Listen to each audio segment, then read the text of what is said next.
Yeah.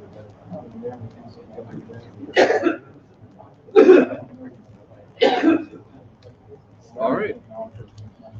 Thanks for joining me today, everyone.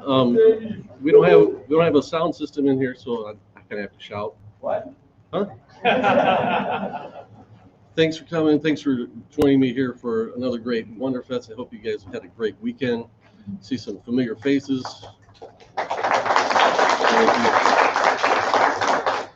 So we're live streaming, and so you obviously don't have a mic. I've got a mic here. Hopefully I'm coming through on the live stream, and if anyone reports a problem, maybe I will see it, but I'm not going to pay that close of attention to our live chat. But thanks for joining us live through YouTube, everyone.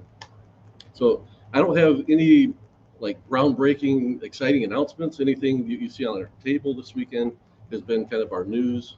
I know everybody's excited to hear updates on what kit? What kit does everyone want? Reliant. 1350 Reliance. Let's get that one taken care of right away. All right. One of the reasons I wanted to do this is to be as transparent as possible. And I think in this day and age of misinformation and people trying to maybe leak information here or there, or somebody misunderstanding something or just straight out putting out lies, I just wanted to kind of give an update on kind of where the project is, where I see it, and what the possibility of making this kit happen is. Right now, it is not like currently in development. I would like it to be. To be honest, the Reliant is one of my personal favorite ships in Star Trek. When we got into the business of doing Star Trek model kits, that was the one I wanted to do first. We did develop the 1000 scale kit, and we did that. We started on that with the basis of anything we see in the refit, which we did have great data on from Gary Kerr. Sorry, my camera's a little bit up. There you go. So the refit data we had from Gary Kerr was rock solid. He had hands-on access to the model. So we thought we could take that, extrapolate it into Reliant. But once you really start peeling it apart and looking at it, other than the relative size of the saucer, nothing else matches between the two ships. The lengths of the pylon, or the lengths of the nacelles, the cross section of the nacelles are all different. Details where it mounts to pylons, completely different. There are a few details here and there that are close enough that you could say they're the same on both ships, but they're smaller details. So what I need to get this project rolling is solid data, whether it's measurements taken from the filming miniature, which to my knowledge, the way I understand it, the filming miniature is in a collection in France, probably in a warehouse somewhere. The way I understand, the owners that bought it out of the Christie's auction are kind of a group that will, if you have a large event and you may want to make a big splash for a bunch of Star Trek fans, you can rent their collection to come and fill a museum display or whatever for public viewing. And as far as I know, the ship has never been actually put on public display. So I'm putting a call out. If anyone has any kind of data, whether it be these secret photos, it seems like every time I talk to somebody, somebody's got a secret group of photos that they can't share because someone gave them to them in secret. Well, if you give them to me, I'm not going to pass them around. So everything's safe with me. But we need that kind of data to be able to do this. A lot of people have said that, well, can't you just take the 1000 scale and blow it up and have that be good enough? And in my mind, knowing the feedback that we get on our products, it's got to be right at 350 scale. So that kind of sums it up. So that's the reality of where the project is right now. So I wanted this to be kind of a quid pro quo where you can ask me a question and then I can ask you as the audience a question, because I want to get feedback on some of the things that are happening in sci-fi modeling and pop culture and things like that right now. So I get feedback from you, the collecting and modeling audience, to make sure I understand kind of where you're at. So if anyone has a question, feel free, popcorn questions. Any interest in the Stargazer from Picard, since that was used as a major piece there? So Yeah, the question is the Stargazer from Picard, which I think everyone was really excited when that made an appearance. I think it's a great design. I think from the standpoint of making a kit out of it, for me, looking at it, knowing what kind of how it breaks down into tooling costs and kind of the numbers part of it for us, if they'd have just turned the one set of the cells upside down, it would be on the planner already. But now as it is, I got to do four cells. I can't do two sets of the same cell.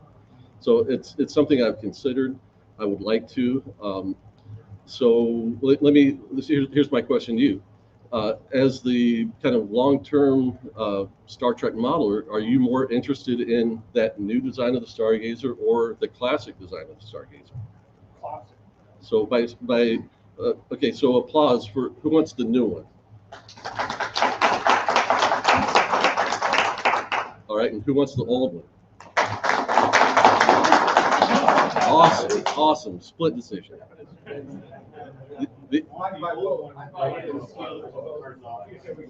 like the old one, but you like the scale it was in Picard's office. How about applause for both? Well, basically everything is kind of on my list to do, and it's just a matter of time to get to it. And then when I do get to it, what size is it going to be when it comes out? With everything's got to be 350 scale.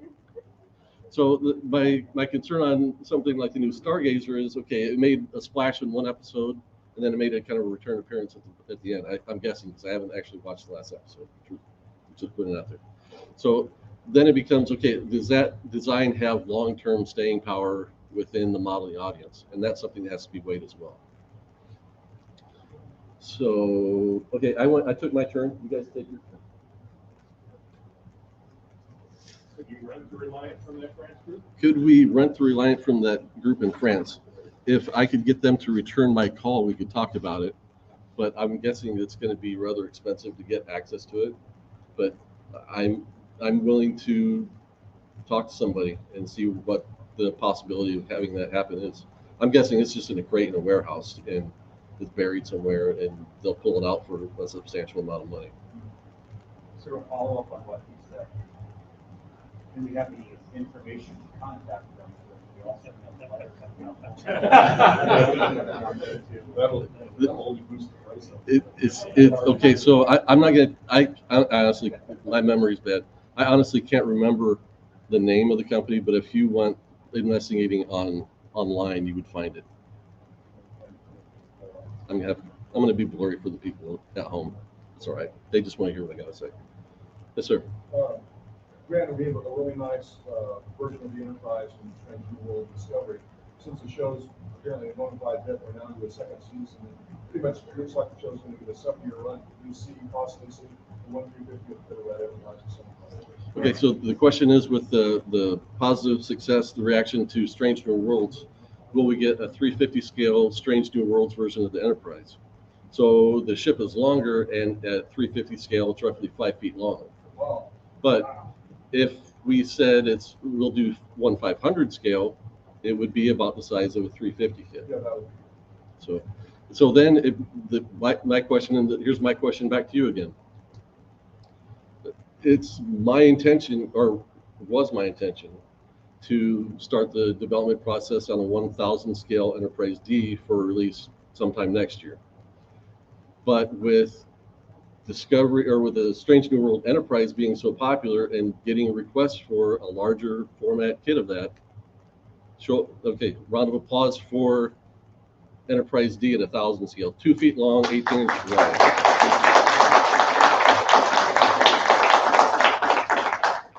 All right, so who wants the Strange New Worlds Enterprise in a larger scale? This is my life. The D again, I love, we see kits of it before and around that scale. But if you made one that was with lighting intended, right, like you did with the 1000 scale Strange New Worlds Enterprise, that would be something.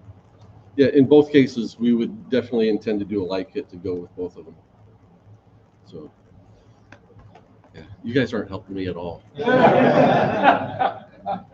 Any interest in doing like a 1000 scale naval warship line from Lindbergh that would include, certain very prestigious names like Enterprise. Okay, so That you could have them all in 1,000 scale. the question is, would we be inclined to do a line of 1,000 scale or in scale naval ships of Enterprises under the Lindbergh line? And the answer is no, because we don't have anyone on staff that has really any genuine interest in that, in military naval stuff. And without somebody with some passion behind that, I don't think it'd be a great fit for us. So let's see, what other if and or questions I have. Okay, so I put out the AMT Enterprise refit, right? And it sells like hotcakes. And I understand the length of the ship is part of the charm, part of the appeal. But even okay, so I'm the bar of, if I can make this work, I feel good putting it out there. Okay, I think most people will be able to handle a kit if I can put it together and get it to work. I can't get the stupid nacelle pylons to stand on that thing for anything. So I don't know. My hat's off to anybody that gets that kit to work. So my thing is, okay, this kit sells like hotcakes. People love the subject matter. They love the length. Should we retool that at a 500 scale accurately, offer a light kit, proper clear parts, so it end up being similar to what we've done with the Strange New Worlds Enterprise at 1,000 scale? So that's going to be the one option. The other option is kind of, okay, so that's, I have a feeling this decision is going to be a little bit more weighted one way than the other. So we've got the old school, let's do the refit, or we could do the USS Cerritos from Lower Decks. In 1,000 scale. Cerritos. Yeah. That surprises me. Okay, so a round of applause for retooling the Enterprise refit at 500 scale.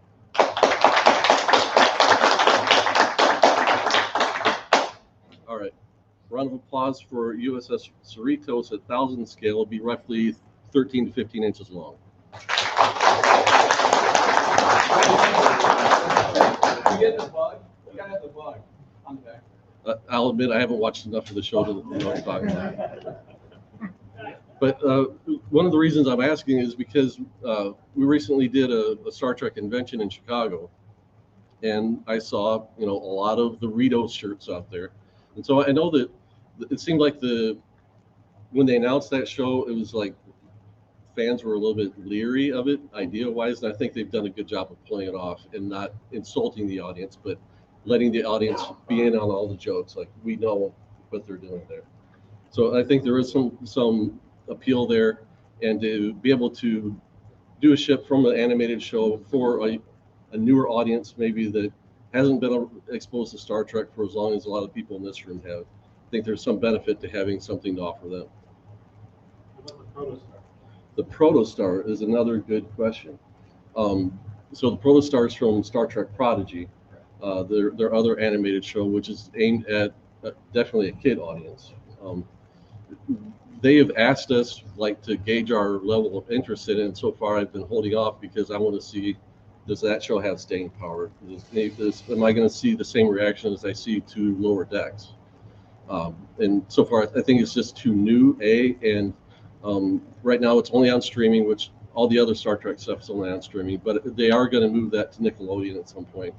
So it'll be on regular cable access. Whether or not that matters to the audiences these days or not, I'm not sure. I'm sure it's going to have a wider audience because not everyone is signing up for Paramount Plus like you have to for all the live action stuff. So it's something we're still considering. I'm not ready to greenlight it yet. Let's see. So we talked about the Stargazer from Picard. What about the La Serena? Is that? I've not had any requests for that. It's the red ship. Maybe I'm pronouncing it incorrectly. Hallmark one. Right. So is that something that bears any interest as a kid? I mean, compared to all the other things we've talked about. I don't hear anybody hooping and hollering for it. So. Right, it's kind of a different design, but by the same token, so was the USS Bristol. So we obviously had a lot of requests for that, and ended up doing it. It's done really well for us. So I just want to make sure that we're not like we don't have a blind spot. Show me a picture of the Bristol I've never seen before. You said what science fiction franchise that's from? I'd say probably Star Trek. Show me just a picture of the Lost Ring asking if Isaac NASA. Yeah, good answer. Yeah, it does look very video game inspired. Right, questions from the audience? Yes. Season 3 of Picard may have been your priorities. I've heard. So you're mentioning Picard season 3, and I've heard like rumors that watch out for what they're doing in season 3 of Picard, and I have no prior knowledge of what they've got going. So far we haven't had any kind of meetings with their production department or anything to know what's coming. Usually, I'm getting like Facebook notifications of, have you seen Picard? Have you seen the episode that dropped this morning? I'm like, no, I was working. So I don't have any prior input or behind the scenes looks any quicker than you guys do watching it live. Yes. You're considering stuff from lower decks. What about the Titan? The Titan from Lower Decks. So again, I've not watched enough of the show to. It's Riker's ship. Okay, it's Riker's ship. And it's not just from lower decks. No, but it's. Okay. The Luna class and Star Trek Online. Yeah. Okay, they made it Star Trek Online and spent some of the novels. Was it the ship that appeared in Picard? No. Okay, No, Only appeared on screen in lower decks. gotcha. All right. So I'll take a look into it. Let's see, what other things did I have? Okay, let's talk about Star Wars. So, 2 kits I'm considering. A 15-inch blockade runner or a 15-inch medical frigate. Medical frigate. So again, it's ships of kind of similar stature within the universe. I've gotten, substantial, requests for both. So I'm here to kind of gauge where we're at. So votes for blockade runner.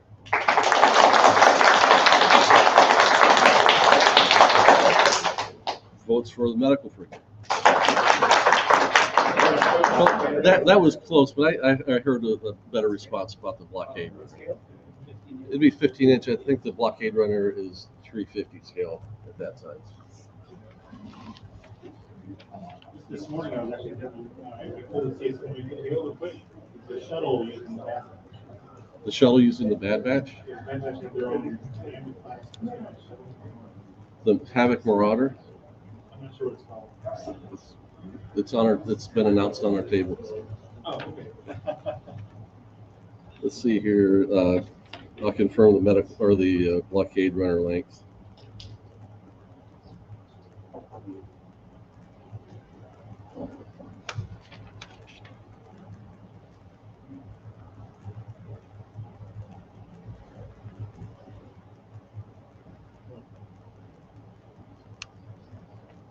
Yeah, I'm not finding it.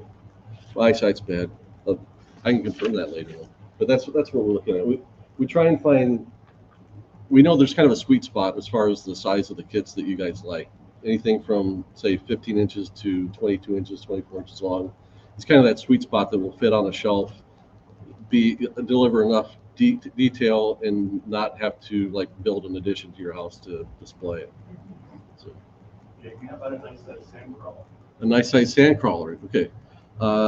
Sand crawler or, okay, well, this one I think is going to be a little bit more weighted too. The other kit we're kind of weighing that against is Sebulba's pod racer.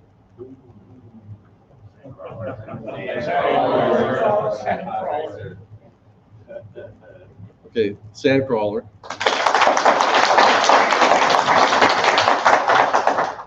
Sebulba's pod racer.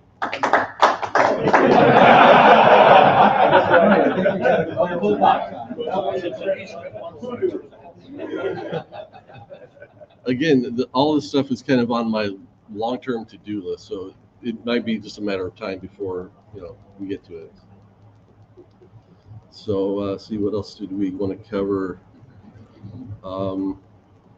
Everybody a fan of the Strange New World shuttle? I personally love it. With an interior. With an interior. No bait and switch this time. It will be. It's a lot bigger than the Galileo, so I can't do it in the same scales as that. And the chances are, I would never put an interior in it and let someone else deliver that for me. Questions? A decent sized New Hope Star Destroyer. A decent sized New Hope Star Destroyer.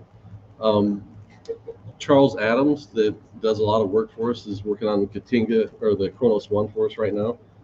He's got the Star Destroyer in CAD already. He's just waiting for me to ask for it. But the New Hope version. Yeah. Yeah.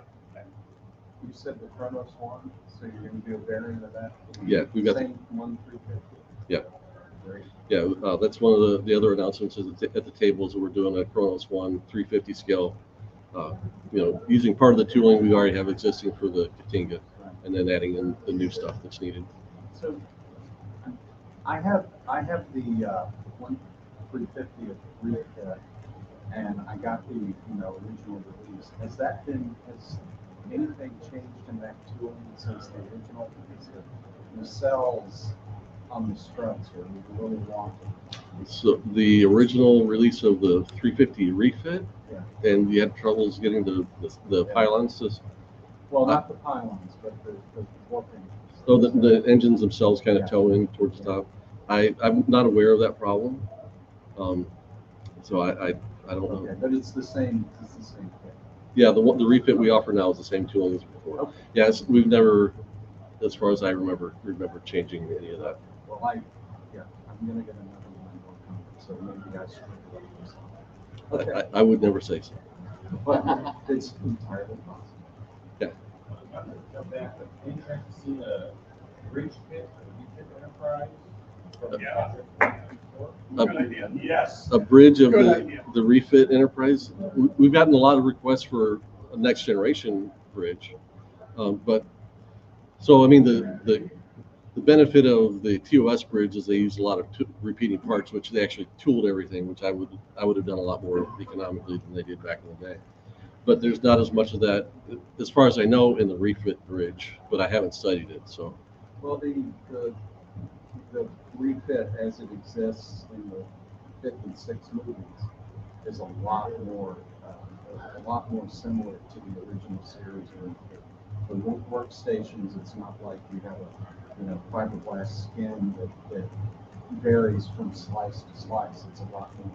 But that might be more practical for them. To do They the would be a lot more interchangeable. 1701A rather than the Right. refit. Yeah. Gotcha. What was the comment? He was saying the bridge in the Enterprise A has a lot more of that repeatability that we see in the TOS compared to the bridge we see in the refit in the first 4 movies. Yeah, there's 2 different enterprise, they produced the 5 and 6. Yep. Okay. Yeah. So I've not studied my bridges. I'll admit that. Well, and the 5 and 6 are essentially the same thing. It's just paint job. Gotcha. Yeah, in the back. Yeah, the question, what about some modeling engines? What about Valdour? Some of these more interesting fluid designs. So Angelo Bastianelli that has done some garage kits in the past. He's done some CAD work for us, and he's actually got a Valdour built.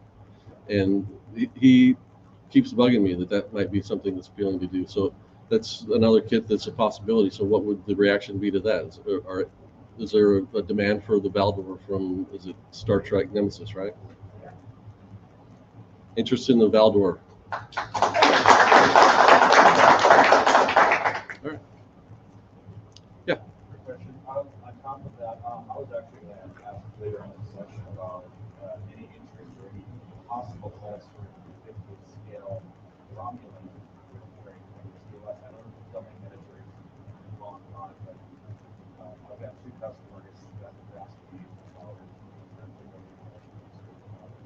Okay, so the question's about a 350 scale TOS Romulan bird of prey. I'm a fan of that ship too, and it's something I'd like to do, but it's not something that I see outstanding demand for at this point. So it's kind of in that kind of realm. Fair enough. Any, What about, not talking about new kids, but what about re-releases? Because it's been about 10 years since some of the kids have been, 350 NX. Okay. The 1400D, or even the E in the clear. Okay. So you're asking about re-releases. You mentioned. 1400 hasn't been put out in the clear at all, I think. Not the E. So you're asking about clear versions of the 14 scale Enterprise E. You mentioned the D. Re-release the D, re-release the NX. And the NX-01, the 350 NX-01. And the 350 NX-01 is another one of those kits like the AMT refit where I can't get it together. So, we still receive complaints from people that have bought it years and years ago. They're putting it together now and they're saying they're running into problems.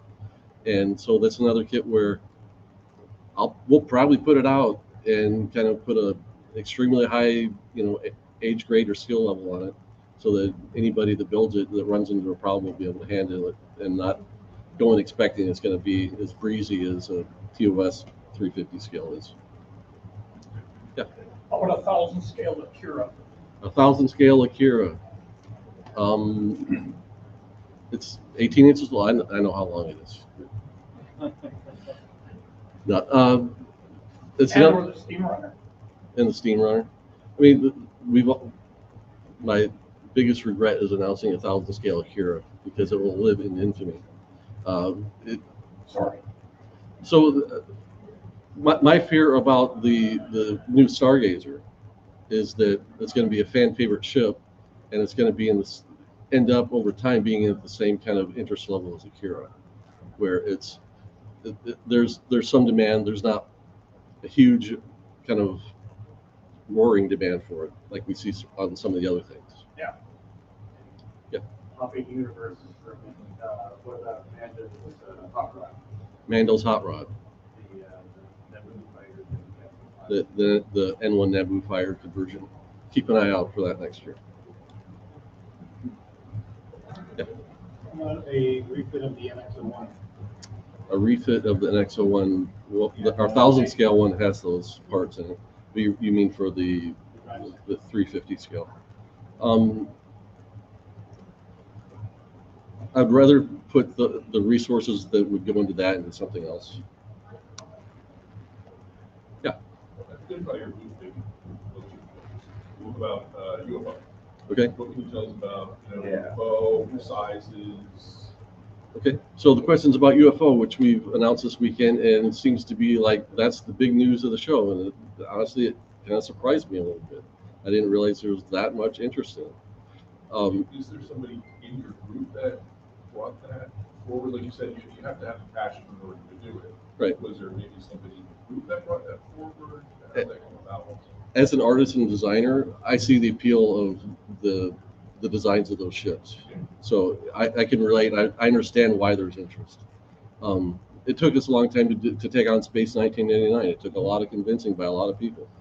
So when it came to renew our license for Space 1999, some negotiations were going on, and I said, well, can we add UFO? And they said, yeah, we'll add that in. So that became part of our combination of Space 1999. So now we're able to do that. Specifics, what we're going to do. On the board we've got at the table is the interceptor and the shuttle, the mobile shuttle or shuttle mobile. And I know there are 3 versions of that. So those are to me those are the more iconic ones, and I know the Skydiver is iconic as well. So UFO itself. we'll do the UFO too, yeah. So it's just a matter of time to kind of decide what we're going to put out first. I haven't done any cost analysis on any of it yet because I'm still gaining an understanding of the specifics of the designs and what it will take to get them out. So we don't have a whole lot of specifics. I'm betting if I had to say, we'd probably start with a 48 scale interceptor would be the first release. So that's in scale with our 22-inch Eagles.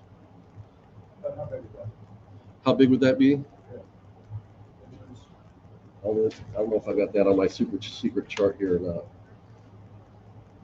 I don't. From memory, it's not huge. It's like 9 or 10 inches long. So, staying with Jerry Anderson, any possibility of maybe large-scale Captain Scarlet SPV, salon cars, stuff like that? So the question is there any interest on our end to do more Jerry Anderson, like Captain Scarlet and stuff like that? Maybe. I mean, the reaction we've gotten to UFO, like I said, is a little bit of a surprise to us. So I know there's a lot of interest in Thunderbirds, which is their biggest license. And I know, fans of that also are supercar fans and things like that. So it's something we'll kind of take a measured approach to, and maybe a couple years down the line, we'll start looking at it. I mean, it gets to the point where there's only so much we can do with the manpower and the funds we have. So it's to take on more, we start getting spread kind of thin. A follow on the Interceptor, considering size, right? It is from the show, and you can there's an awesome technical guy out there too, that's not a Japanese guy. You have there's the crater they sit in, right? But then there's also the silo that comes from the dump. So I think when considering the size, it would be a matter of, like you said earlier, what you can like shell, ditch it. But maybe there's an option to be able to do that. Have the freight included, or a silo that would be part of it. So. Yeah. So you're asking about the silo? Yeah. So again, that's another thing I need to be more educated on, because I haven't watched all the episodes yet.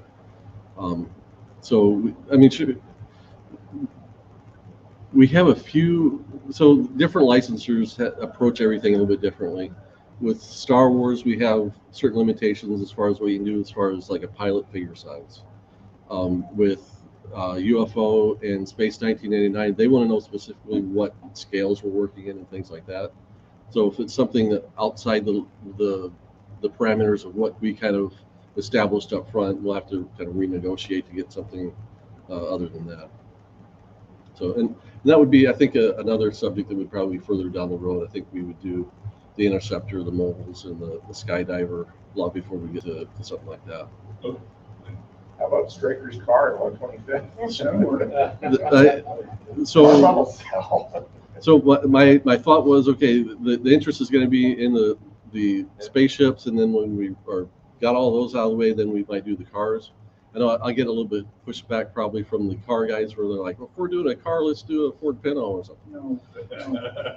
So it's a possibility, and it's within the terms of our license agreement to do the cars. So we'll see. Yeah. You're gonna do Sid, that's probably something we do further down the road, but I mean, it's appropriate to do for sure. Yeah. You ever consider doing a third scale Nomad from Star Trek? A third scale Nomad. We have gotten requests for a Nomad kit. It's just one of those. Yeah, go ahead, ready, but it's pricey. Yeah. It's one of those kits that's like, well, we could do that or the Cerritos. It just gets bumped down the line. I need another request for a Star Wars TIE Bomber. We do have a lot of requests for the TIE Bomber, and that's something that I would like to get to relatively quickly. We don't move at any kind of real fast on these things. So in the next 2 to 3 years, I'm sure we'll get to that. Well, I can't say for sure. I would like to. Let's see. Let's check our time. 1:09. Okay, we got another 20 minutes. We'll go with that one. What you got? So with the release of the remastered director's cut of the motion picture, you can actually see the features and stuff now. Is there any thought or any questions about doing a model with feature? So you're asking, could we do a model of V'ger, based on the remastered motion picture. 350 So, everything's a possibility. It's not something that I'd actually put that much thought into. I think about that one part repeated, so you can do one. I like repeating parts, so that's got a lot going for it. It was a beautiful model of the travel pod, huh? So fun to see that. The travel pod, yeah, that's. We do get requests for doing shuttles and things like that, and I do see a day where we could do like a series of in-scale shuttles and the travel pod and the route B and things like that. I think that'd be cool. Yeah, maybe through that travel pod, and also the other one that has the fins, instead of just a small. I don't even know what the name From that shuttle would be awesome. You see it flying into San Francisco. It's got the red lights on the back, the thrusters. The thing that Kirk comes out of? No, Not the track. no, not that one. He's talking about the tub. It is the tug. It's the one where I think Bob, he did it with an F-14 Yeah, on the bottom. that's a tug. Okay, the tug, yeah. Yeah. That one, I'd love to see. Any other questions? Yeah. I apologize, this got asked already. The recon, yes, like the enterprise D, like the Delta Flights. Are there any plans to release something? I know that some of them are going to be a truck or money. Yes, you're asking for a reissue of the Enterprise D in that milky white plastic. Yeah. I think we've struck a, I don't want to say a gold mine, but a great asset with that. Basically, it's just it's styrene like all the other styrene. They're just not adding any pigment to it at all. So it's like the raw. That's what raw styrene looks like, and it's got the perfect translucency to be able to translate or trans. Yeah, I think those are great because I think the third ones I see are for people that fill out the windows and they have them lit up. It's like you almost wonder if everybody inside the starship walks around with sunglasses or something, you know? Right. And I think that I've seen some pictures of Voyager that you guys released in that Delta White. Every one of them seems lit up. It's fantastic. Yeah. So going forward, I'm sure we will probably reissue the Enterprise D in that plastic. Doing the Enterprise E is a good idea too.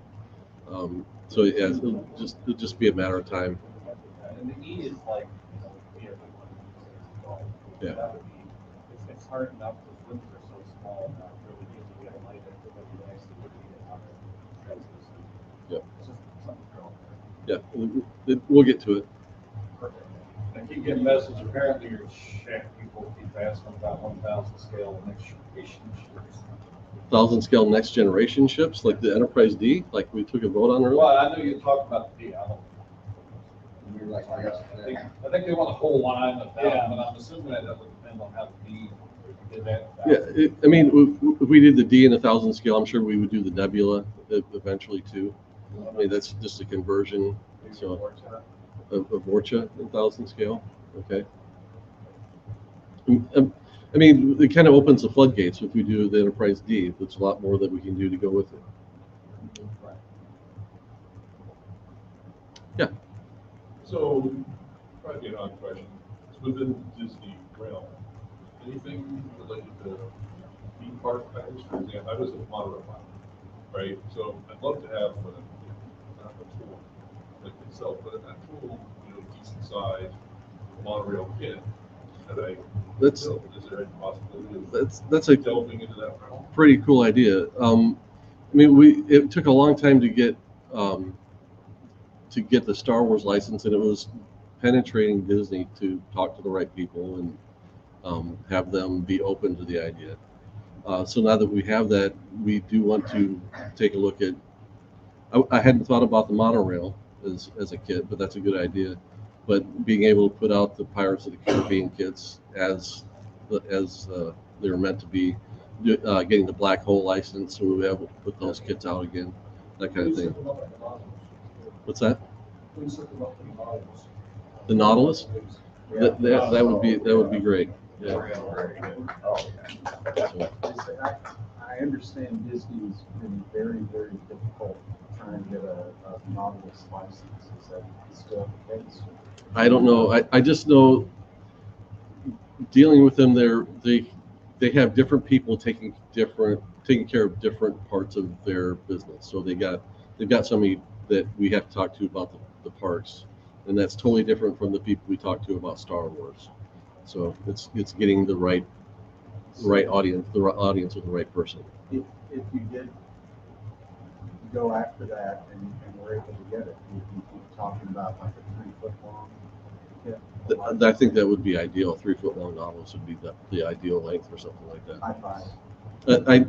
That's another subject that I know there's a lot of demand for, and so we'll take a look at it and see if we can get it done. A corrected insignias from black hole would be nice. The signals from black holes, Missing a section. right? You're saying no. All right. Anything else before we wrap this up? Yeah. Got a question. Thanks for Black Beauty. The Black Beauty. Yes. It's been a challenging project. When you first mentioned that on the one video, Spotlight Hobbies website exploded with the Bluesmobile. And I'm thinking, God, please no. Because to me, the one like you said that screams to be made is the Black Beauty sitting right beside the Batmobile. Yeah. And I saw that on the table, I was still. Yeah. Any time frame on that? On the Black Beauty, Yeah. I had hoped to have it done by the end of the year, but that's not going to happen. It basically the process of that has taken essentially a year longer than I thought, and we're still nowhere near getting to a test shot stage. So, but our effort is to make it right and just do what we have to get to that point. So, yeah. Maybe related to that, what type of production issues are you having along the lines of like the supply chain? You know, all of that, maybe that would help you to understand some of where a lot of That's a good question. You're asking about supply chain issues, and there was a point in time where we really couldn't estimate when a product would leave our factory and arrive here, and it's gotten a little bit more manageable now to get a better idea of how long it is. When things were going well before COVID, we were getting down to a 3 to 4 week trip from China to our warehouse in Seattle. Now we're looking at 4 to 6 weeks, and it could take longer on any given ship. So the problems we've run into on Black Beauty have been more about getting it accurate. And then there are other kits where, like Razor Crest has been delayed 6 months longer than, and it's going to end up, by the time it gets to market, it's going to be 9 months longer than I wanted it to be. I wanted it to be out by Christmas of last year. And that is just delays at the factory where they had a few shutdowns due to COVID, things like that. We had a new customer service rep that didn't know like how quickly things should move, or she's kind of just dropped in and didn't know she had to pick up the pieces from the last person. So these things happen. Is it getting to the point where it's going to be economical to do injection molding here in the States instead of having it shipped from China? Yeah, you're asking would it be more economical to do it here, and we're exploring that. We're exploring production in Mexico as well, and so I priced out doing a 48 scale Y-wing. That's one of the kits that's on the top of my list to get done. And the factory cost, because of all the nerdy detail and the cross section of that, the price from China was literally 3 times higher than any comparative tooling cost I got on any other kit. So I was like, well, at that price, we can tool it here. Well, now it's a matter of finding the right partners to try and work with to be able to get from a CAD model to having a tooling built that we can inject in our factory here. Yes. So I'm going to question out for this. Would the group be willing to pay a little bit more to have some things done completely? So the lady's asking, would the audience here be willing to pay more for a kit that's produced here in the U.S.? And it sounds like the consensus, yes. We do produce some kits here, especially anything produced out of our Lindbergh tooling bank, which we now run some AMT kits out of that tooling bank, and that's all done in Chicago, Illinois. So we do a little bit of that now. We don't really publicize it because, well, we used to a little bit more, but we honestly didn't see a difference in reaction if we put a sticker of Made in the USA on the front of the kit. So we definitely want to at least explore it and put honest effort into it. Yes. Any other franchises you look at? Yeah. Any other franchises we're looking at? Like I said, if we took on any more, we're going to get spread too thin, and I'm not going to be able to keep it all the balls in the air, all the plates spinning, and we're not going to have enough in the coffers to be able to afford tooling to cover something else. So at this point, I would be really hesitant to take on any other license, but that's not to say that something that comes along that makes sense, and we'll look at it. And I piggyback off that question. If money and personnel is no object, what would be like your top franchise to pull in? If all the handcuffs were off and we could go get whatever we wanted as far as another license, I honestly don't know. Thunderbirds maybe, probably. Yeah. Final question. You guys obviously very much do this stuff. Do you have like anything that you know of that's upcoming or re-releases or anything regarding monsters and horror? Any new releases coming as far as like monster or horror genre or theme? I honestly can't think of anything. Whether we get the Pirates of the Caribbean license or not, we do want to put that Hex Marks and Spot kit out again. I know that kind of came and went way too quickly, so we'll probably be bringing that out relatively soon. That's the only thing that really comes to mind. I can't think of anything else at the moment. So we got just a couple more minutes. Yeah, what you got? Just want to say that in regards to the paying more for U.S. kits, I think everybody would probably be willing to pay a little bit more for U.S. kit, but the real question is how much more.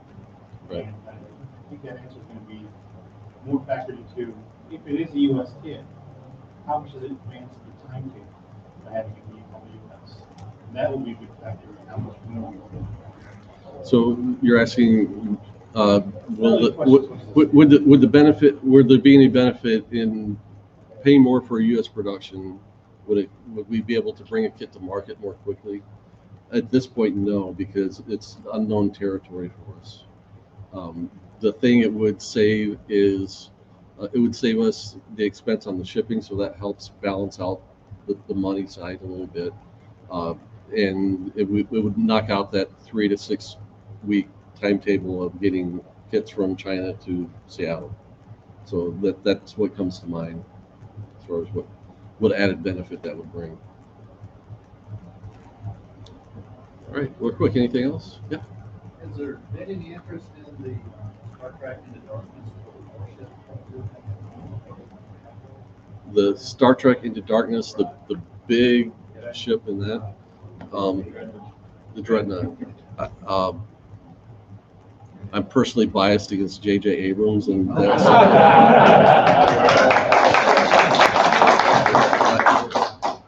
I've got reasons. Isn't it actually a different license too? Honestly, I can't remember if we had that added to our last agreement. We might have permission to run it if we wanted to. So. We should make it a weird scale. Make it a weird scale. Do it in 537 scale. Lens flare. Lens flare. That's right. Definitely one big lens. There you go. All right.